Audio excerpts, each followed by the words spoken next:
Yes, good morning, everybody. It is The Portrait of a Lady by HORNBILL under focus. We started with the description where you find a fantastic pen portrait of the grandmother. We could actually imagine as to how she looked. All the crisscross of wrinkles, all the age group that she belongs to, the stoop back. But finally, no matter how ugly she might look from outside, she has a beautiful heart. She is a very religious lady, so prayerful. And the line also said, an expanse of pure white serenity. It's so cool, it's so calm. And a sense of calmness, an air of calmness would come to you. Divinity. She can be taken as a very positive thing when it comes to her soul. So outward appearance and the heart, what she is like. So we can actually understand what she is. And now the village life, a glimpse of the village life where he goes to the school and she does everything for the grandchild, reciting prayers every time, muttering not so aloud, but she is of course praying. That can well be understood. The lips are always moving. The rosary beads are always like this. She's always telling the rosary beads, praying to God every time. She's a very religious lady. So the character sketch of the grandmother is very important here. If you can understand that, you understand the chapter automatically. So they are just vice versa. You understand A, you understand B automatically. A is equal to B, obviously B is equal to A. So grandmother and their life when they were in the village, and now they shift to the city to experience the city life. The purpose is very clear here. The parents want the child to attain education, modern education. So he would obviously go to some school, and now there would be a gap in between. The bond is snapped. They still love each other, but when there are realities of life that you have to go through, you have to adapt to the situation. So one must be adapt enough to adapt to the situation. Now the child has to be compelled sometimes to be in a certain situation. A child is a child, he is dependent. So what parents would decide, HORNBILL Singh as a child must follow. So he now goes to school. Now he has not enough time, and the situation is quite unlike the situation when they had a lot of time and the grandmother and the grandchild would always be together. 24/7 they would be together. Only two were there in the village living. The parents have settled and they call both of them, and the actual thing is that the child, they want their child to attain education. But grandmother, when she finds that the school teaches music lessons, imparts music lessons, she does not like that at all. So slowly and gradually we move into her spirits that are hurt. She feels dejected, she feels neglected. You're all alone, nobody to talk to. You become lonely. So the grandmother is slowly and gradually moving into that bitter experience of life, that is loneliness. So that is a prominent idea what we find. And we also try to relate it to the elderly people who are around. Wherever you find an elderly person, be with full respect for the person. We must be respectful to our senior citizens. No matter where we are. We should be good at heart. We should be compassionate to the people around. So she did not like the idea of music lessons being imparted in school, but she was not the deciding factor. I already told you in my previous lecture, thinking that music lessons are for beggars and harlots, but she was helpless. And when she felt dejected, she decided to do something, but she did not at all try to change, try to adapt to the modern situation or the city life. She did not at all try to. So this is one thing that is psychologically negative in her, that we find, although she still remains a good and religious and a beautiful heart, a noble soul, but she does not change. So we feel pity on her. Oh, had she changed a bit, she could have been a happy woman. And she has her own solutions. How does she try to solve this situation? We are coming on to that. And the modern education, she did not like that as well. English being taught in school. People, the child would forget his own native language. The child would forget his own mother tongue. She wants him to attain wisdom through the scriptures.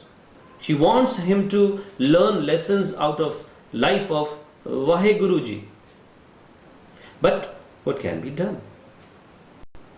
In comparison to the modern type of education, these things are not that much in school. The modern challenges must be met with modern education. That is what the system thinks, and she has a clash with that opinion. But since she is not the deciding factor either with the education system or with anything else, she feels utterly helpless, and she decides to do something. She would now be all alone. Now she does not talk to anybody. She is a hurt soul, a bruised heart. And with this, we get a glimpse of the turning point in her life. A contrast is created. Village life in great contrast with the city life that she is right now in. Phase number 2. Now, slowly and gradually, we are moving to the phase number 3, at the last and the climax. Now, the child is, now, when all these things are happening, what else is happening? Time is advancing. Time moves very fast. Remember, time moves at a great pace. You are never able to touch the same wave twice. You cannot have the same waters twice. Once they are gone, gone. Time and tide wait for none. And so life keeps on moving. But no matter how flourishing the child would be in a situation, flourishing, the grandmother is further and further into loneliness, further and further into dejection, further and further into sort of discontent in her. And she has finally resolved in it in her that, okay, things are now out of her hand. The grandchild that was left with me, and I was the whole and sole authority to decide for the child what to do, what should I give him to have in breakfast or lunch and dinner and supper and anything like that. Now I am nobody. And first of all, he can take good care of himself. Initially, they used to live in a same room. A child would also sleep with the elders in a cozy situation, hugging each other. A child wants a hugging. But when the child grows up, That's a different situation. So, practically speaking, there comes in between a distance. You cannot run to your parent right now and oh, Papa godi mein le lo, Mummy godi mein le lo. It would sound funny. So things must change. So one has to soothe oneself or keep on soothing oneself with positivity at any point of time. Grandmother, in that sense, was psychologically stubborn. She would not accept, but she decided her own solutions to go to resolve the situation in a different manner. She would not change. She was so stubborn. Maybe old age or so. Do not expect your elders to change. They are what they are. Just respect whatever they are at the moment. Try to be humble. Try to be noble. I'm just hinting something. Anyways, life moved on. Now the child, because a lot of things to study, maybe the late night study hours, and now he has a room of his own. So now grandmother lives in some another room and he lives in some another. So further snapped. The bond is further snapped. Yesterday I told you, out of sight, out of mind. Initially, grandmother was the only world to the grandchild, the sweet bonding in between. But now the expansion has happened. So the world changes according to the perception, according to the situation. The world for a child is mom and dad, nothing else. Where there is mom, where there is dad, there is security. The child is safe. Now can you be 24/7 with your mother or father or anybody else as an elder or elderly in the house? No, you have to go for your tuitions and you have to go for so many things. You are grown up. Now somebody if would do the hugging every time, you would say, oh, I'm grown up now, please don't do it. My friends would laugh at me. You would say, because psychology also changes with the advancing age. Okay, so life changes and he has to further move abroad for higher studies. Now think of a situation when the schooling years are over, the schooling days are over, he has to go to the college and he further grows up, KHUSHWANT Singh, and he has other affairs also, and then he goes abroad to attain higher education. So even if it is a separate room, at least they are living in the same house, inside the same boundary, whatever the situation is. But now the child is not even in the country, abroad for higher education. So the third phase talks about a situation where he goes and she goes to see him off at the railway station. But the changes that happen in the grandmother, how she resolves and how she would never say a word to anybody, even to the grandchild now. For the grandmother, the grandchild was the only world. She would do whatever she was capable of doing, and everything was focused on the grandchild. Now things have changed. So part number 2, phase number 2, situation number 2, that was the turning point. Now the bitter phase is there, situation number 3. We have further snapped. The relations are further snapped. Now she has finally resolved. And she does 2 things particularly in order to spend her time or spend her day. First thing, every time she would do that, she's spinning the wheel. चरखा काटती हैं वो. And she feeds sparrows in the village There were dogs, stray dogs. She would never forget to take the stale bread for the poor and wretched and hungry street dogs. She had a beautiful heart. She fed them. In the city, there are no dogs to be found. She cannot loiter around in the streets. It's not a village life. It's city. All hustle and bustle and thousands and thousands of people coming and going from here to there. She might get lost. So she cannot roam around like she used to do in the village. Life is tough there in the city. So what does she do here? She feeds sparrows.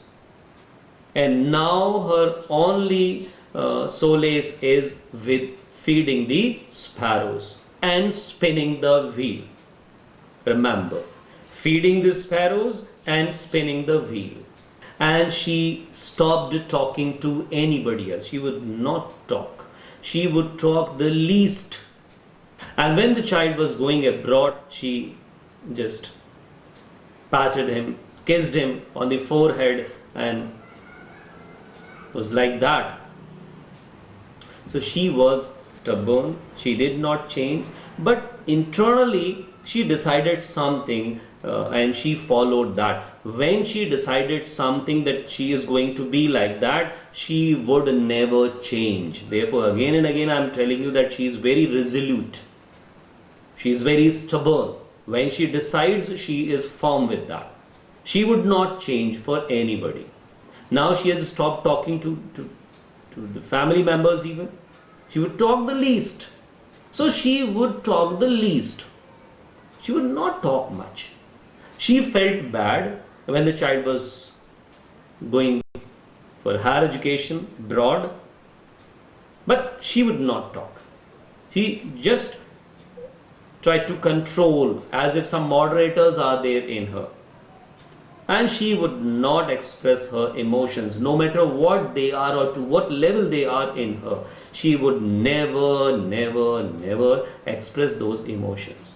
So nobody would actually come to know as to what she is feeling or to what level she is feeling. So she became like that. So we can justify it like this, that she is a stubborn in that.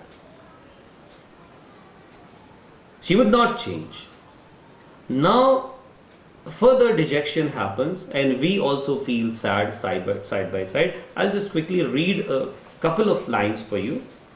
When I decided to go abroad for further studies, I was sure my grandmother would be upset. Of course she was, but she would not express. I would be away for 5 years, and at her age, one could never tell. You can understand, she is so old. Maybe when he comes back, she is no more in this world. Even this can happen. This is life. But what could be done? He had to go for higher education. Okay. So that's it, like that. I'll read further. I would be away for 5 years, and 5 years, five long years. If you are waiting, 5 years are 50 years. You have to wait for something. 1 minute is 1 year. I would be away for 5 years, and at her age one could never tell. But my grandmother could. But she knew. There is a sixth sense in everybody. She was grave right now. She was very serious, damn serious. And she has her sixth sense as well. So she decides something and she resorts to that. But my grandmother could. She was not even sentimental, and she was not even sentimental. Remember all these words. She came to leave me at the railway station but did not talk or show any emotion. As I told you, her lips moved in prayer. Her mind was lost in prayer. Every time, whatever she was doing, she was praying at the same time. Doing something but lips are uttering something. Of course, prayers. Her fingers were busy telling the beads of her rosary. Silently, she kissed my forehead. What an emotional sight. She silently kissed my forehead, and when I left, I cherished the moist imprint, the moistness of the grandmother's lips on the grandchild's forehead. What more blessing would anybody need if the elderly person has blessed it with this? So the moistness of the kiss on the forehead, emotional. I cherished the moist imprint as perhaps the last sign of physical contact between us. But Khushwant Singh was a little bit dejected here as well, because he thought that grandmother is so old, maybe after 5 years when I come back, she won't be living. But grandmother, so what Khushwant Singh thought, that was what very unlike she thought. But that was not so. After 5 years, I came back home and was met by her at the station once again. She came to receive him. And she was so excited that she took it as if it is something like the homecoming of great warriors, gallant warriors who have won some battle. For 5 years she stayed without the grandchild, without even having a glimpse of the grandchild. It's not the age that we can have video conferencing and video calls. Think of the situation when Khushwant Singh, he is the reality, a renowned columnist and writer, world-renowned person. His childhood days, no computers and nothing like that. He's talking of that time.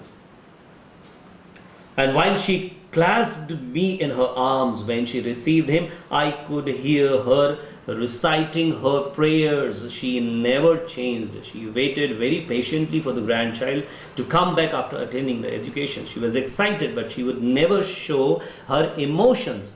Still, she was reciting her prayers and hugging the grandchild and kissing him and welcoming him, but without showing extreme emotions. Whatever she thought, she would never reveal.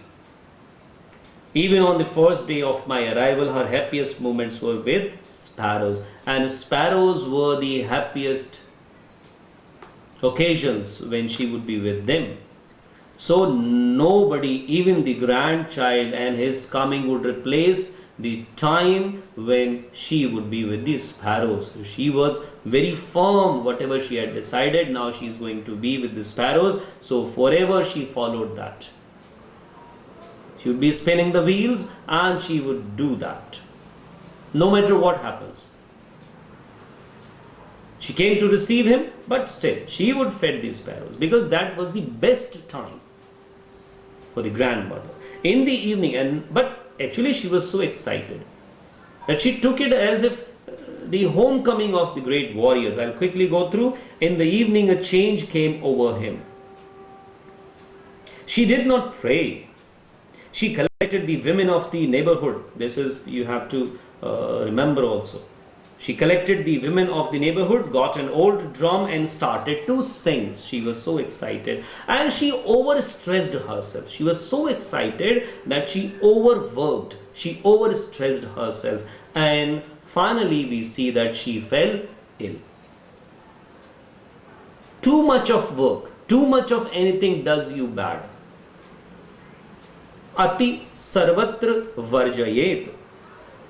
अति का भला न बोलना. अति का भला चुप रहना भी नहीं होता है. अति का भला न बोलना, अति की भली न चूप. चुप रहना भी अच्छा नहीं है. अति का भला न बरसना, अति की भली न धूप. Excess of anything is bad. Too much of anything is bad. She overexerted herself and she fell ill. The excitement made her sick. She became ill. She was totally exhausted, and it seemed that it was her last time.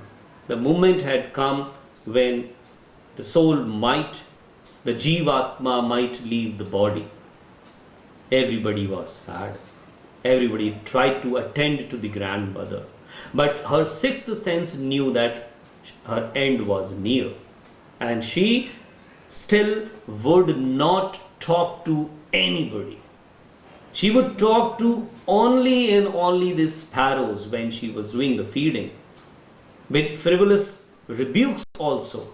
She would chide the sparrows, don't eat like this, where are you flying like this, don't sit on me, oh don't do this, don't do that. But she would not talk to any human beings in the family.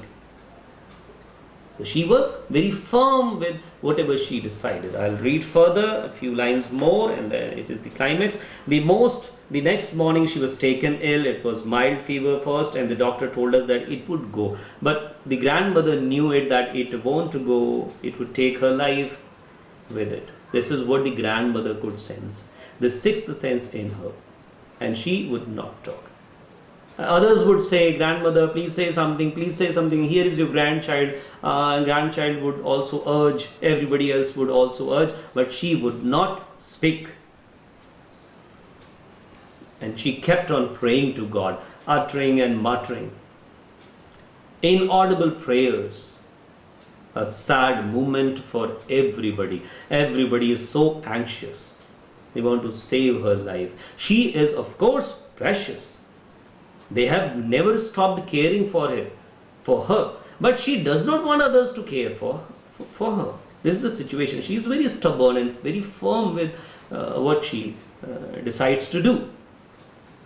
She said that since only a few hours before the close of the last chapter of her life, she had omitted to pray. This was the first instance where we find that she stopped praying. Let me read them once again. The next morning she was taken ill. It was a mild fever, and the doctor told us that it would go. But my grandmother thought differently. She told us that her end was near. She said that since only a few hours before the close of the last chapter of her life, she had omitted to pray. She was not going to waste any more time talking to us. And she won't talk to anybody. We protested. People would say, because we love her. The family members love, because the person is the loved one. Please speak, please speak. You can imagine it. She won't utter even a word. She did not speak. She never spoke. But she ignored our protests. She lay peacefully in bed praying and telling her beads. Even before we could suspect, her lips stopped moving, and then she was dead. She was no more. Inaudible prayers, now the lip movement, it stopped. Finally, the chapter had culminated. The chapter had closed. The chapter of life. She was no more. The sad demise. The dear departed. The grandmother is no more. To the eternal abode she moves. The religious, the firm, the stubborn, the benevolent, the serene expanse of white snow, the divine heart, now it was towards the eternal abode. Grandmother is dead. A sad moment. What happened when she died? Everybody was sad, and the last rituals would be followed. Of course, the last rituals would be followed. Her last moments, and she is dead now. What happened after that? Animals understand your emotions. If you have a pet at home, the pet would understand you more than your own siblings or your own family members. I guarantee it. If you have a dog or a cat, particularly the dog, understands your emotions. You are angry, the dog would come to know. You are happy, the dog would come to know. The dog would every time come to know. If you are sad, be with your pet. If you are sad, be with an animal. Be with plants, be with flowers. People hurt. Innocent and poor animals, they do not. They never hurt you. They always calm your heart. They always soothe you. They always give you some divine feeling. So, how did the sparrows act?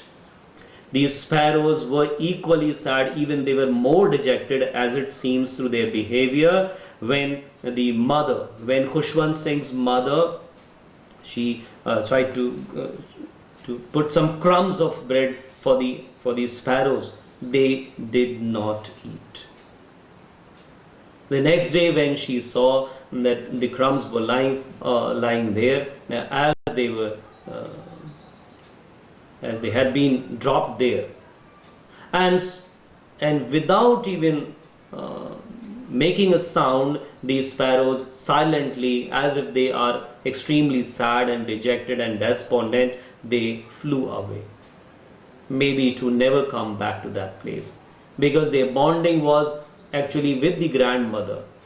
Now the deer has departed and they are extremely sad. So, as if they are mourning over the demised soul. Soul is eternal, soul is immortal. The departed soul, the deer departed, they mourned over that, and then they flew away without chirping, without creating sound with fluttering of the wings. And the chapter, with this great pathos, it comes to an end. The chapter is about the protagonist, that is the grandmother. It talks about the sweet bonding in between the grandchild and the grandmother. It is an autobiographical note from Khushwant Singh. I hope the chapter is clear to you. God bless all of you. Thank you. Keep learning. Take good care, huh?